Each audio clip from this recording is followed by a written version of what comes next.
여러분 안녕하세요, 롱장입니다. 며칠 동안 컨텐츠들을 좀 확인을 해봤습니다. 제가 이제 앞으로 언론의 힘이 강력해지기 때문에 컨텐츠들의 내용도 여러분에게 미치는 영향이 더욱더 강력해진다. 막 알고리즘이 찾아가잖아요. 그러니까 나도 봐서 요즘 여러분이 시장을 어떻게 받아들이고 있는지를 알아야겠다는 생각을 가지고 있었는데요.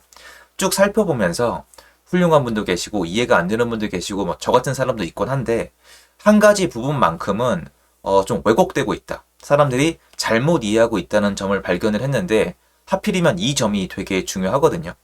현장에 있는 저로서는 이해할 수 없는 이론이 지금 하나 펼쳐지고 있는데 그거에 대해서만큼은 이 시장이 올라간다, 좋아진다 이런 얘기가 아니거든요. 근데 냉정하게 평가를 해야 여러분이 앞으로 시장에 준비를 할 때 이거를 활용이 가능한 부분인데 엉뚱하게 활용을 할 수가 있거든요. 잘못 알게 되면은 들어보시면 이해가 될 건데 그 부분 데이터랑 같이 좀 준비를 해봤거든요.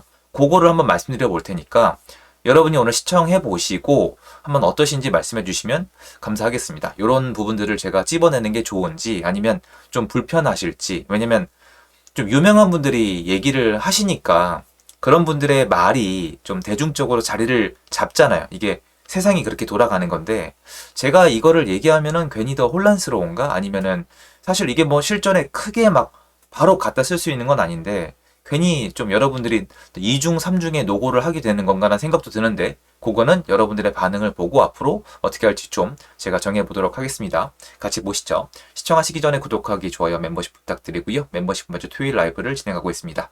그리고 제 초급자 강의 정보는 아래 링크에서 확인이 가능하세요. 자, 요거 서울 아파트 거래량인데요. 이제 아시겠지만 최근 2년이 여기죠. 한 2년 동안 거래량이 나오지가 않았었는데 제가 다른 거 길게 설명하려는 게 아니라 여러분이 이미 들어보셨을 거예요. 자, 거래가 21년도 하반기부터 침체가 되면서 평균 거래량은 6천 건이라고 말씀을 드렸고 더 많아진 아파트량을 토대로 얘기하자면 사실은 7천 건을 잡는 게 맞는데 저는 그냥 6천 건 쓰고 있어요. 4천 건, 침체를 의미하는 4천 건이 깨지면서 하락한 상태로 2년이란 시간이 흘러왔죠. 그리고 시장이 드디어 23년도 1월 달부터 1월 달 말부터 특례 보금자리론이 나오면서 살아나기 시작했습니다. 그러다가 특례 보금자리론이 9월 달에 끝나죠. 일반형만. 특판형, 특례형은 12월까지 남아 있었는데요. 이 부분에 대해서 말씀을 드릴 건데 언론에서 그리고 유명한 분들이 특례 보금자리론이 풀리면서 1월 달부터 거래량이 살아나면서 시장이 내 얘기처럼 반등을 했다. 그러다가 특례 보금자리론이 끝나자 시장이 다시 침체가 되면서 가격이 내려갔다라고 얘기를 하시는데 제 주장은 전혀 다르거든요. 그거에 대해서 좀 말씀을 드려보고 이걸 알아야 지금 또 거래량 살아나고 있거든요. 이거를 어떻게 받아들일지 여러분이 좀 합리적으로 생각이 가능해요. 팩트부터 확인하죠. 23년도 1월 달부터 거래량이 늘어난 거 맞아요. 1000건이 안 되다가 4000건 가까이 찍었죠. 쭉 상승을 했습니다. 그리고 시세는 어떻게 됐느냐? 자, 잠실헬스 토지거래 허가구역이 안 되니까 투자자가 못 들어왔겠죠. 여기를 가지고 설명드리자면 여기 보이죠. 23년도, 22년 말부터 23년도 초에서부터 시장이 살아났죠. 19억, 실제로 현장에 18억짜리 매물도 있었는데요. 18억대를 말씀드리는 거예요. 18억 중반 이상. 거기서 거의 24억까지 갔었죠. 쉽게 얘기해서 4억에서 5억이 올랐었습니다. 그럼 보면은 이 얘기가 맞는 것 같은데 제가 여러 번 말씀드렸어요. 정규 강의 같은 거 통해서 특례 보금자리론 때문에 살아났다고 하셨잖아요. 이게 말장난이 아니고요. 여긴 특례 보금자리론이 안 나와요. 특례 보금자리론이 나오는 데가 어디냐? 이곳이 특례 보금자리론이 나오는 거예요. 정부에서 이런 데를 사라고 특례 보금자리론을 만든 거거든요. 딱 찝은 건 아니지만 보시다시피 전혀 살아나지 못했고요. 거래량이 나오지도 않고 있습니다. 그러면 뭔가 말이 이상해지죠. 분명히 특례 보금자리론 때문에 거래량이 늘면서 시장이 자기 말대로 반등을 했다고 말씀을 하셨는데 어떻게 된 거죠? 시장이 반등한 게 아니라 꼬꾸라졌죠. 이 말이 맞죠? 이건 논리적으로 맞습니다. 여러분이 다 찾아보세요. 특례 보금자리론이 적용이 된 단지는 거의 오르지 못하고 거래량도 잘 나오지 않았고요. 오히려 특례 보금자리론이 적용이 안 되는 잠실 같은 아파트만 시세가 몇 억씩 상승을 했습니다. 도대체 어떻게 된 걸까요? 자, 이 부분은 이론이 아니에요. 저처럼 현장에서 확인한 사람만 알 수 있는 내용입니다. 코픽스 금리. 코픽스 금리가 누구한테 중요하냐? 새로 대출을 받는 분들한테는 덜 중요해요. 왜 그러냐면 변동금리에 어떤 키포인트를 주고 있는데, 예를 들어서 여러분들이 이 금융권을 가서 대출금리의 기준을 알고 싶으면은 여러분 그 예금금리나 적금금리 보시면 알아요. 걔네 다 예대 마진이니까 티가 난단 말이에요. 엄청 크지가 않잖아요. 농협, 뭐 수협, 신협, 새마을 뭐 이런 데들 있잖아요. 여기 보시면은 여러분 참고로 이것만 보시면 안 돼요. 제가 말은 현장이 이렇다는 거예요. 이미 대출을 갖고 있는 사람, 사업하고 있는 사람, 대한민국의 대부분의 사업하는 사람들이 돈이 묶였었어요. 그리고 이게 말 그대로 지옥의 공포예요. 도대체 이게 어디까지 올라가지? 이런 속도는 없어요. 체감 금리를 말씀드릴게요. 인터뷰를 통해서 다 확인한 거예요. 체감 금리는 3배 이상 올랐습니다. 내가 느끼기에 내가 내는 이자가 아무것도 안 했는데 3배가 오르고 매출이 깎이고 순수익이 남지 않고 내가 소비를 줄일 수밖에 없는 상황까지 시다른 거예요. 그게 23년도 1월달 직전까지 일어나다가 23년도부터 금리가 안정이 되기 시작했습니다. 자, 그러면 조금 더 합리적이죠. 돈이 있는 분들이 뭔가 돈이 굉장히 무겁게 느껴지다가 그나마 한숨이 트였는데 이 금리만 내려간 걸로 해석하면 절대 안 돼요. 부동산은 그렇게 돌아가지 않아요. 금리가 약간 변형으로 작용한 거예요. 굉장히 이상하게 이렇게까지 움직이는 경우는 거의 없습니다. 그런데 마침 가보니까 내가 평소에 가지고 싶던 아파트가 주요 지역, 쉽게 얘기해서 항상 수요가 있던 아파트예요. 인기가 있던 아파트. 이거는 그때그때 다른데 이번의 기준점은 잠실이 된 거예요. 잠실이 일단 거의 시작을 끊었거든요. 그때 이분들이 들어왔어요. 이러다가 다시 언제부터 불안정해졌느냐? 1년으로 가보시면은 9월 달부터 다시 튑니다. 미국의 국채 금리가 이거를 트리거를 했는데 올라가다가 12월 달부터 다시 내려가고 있습니다. 이거를 보면 어떤 생각이 드세요? 특례 보금 자리론이 역할을 한 게 아무것도 없다는 게 아니에요.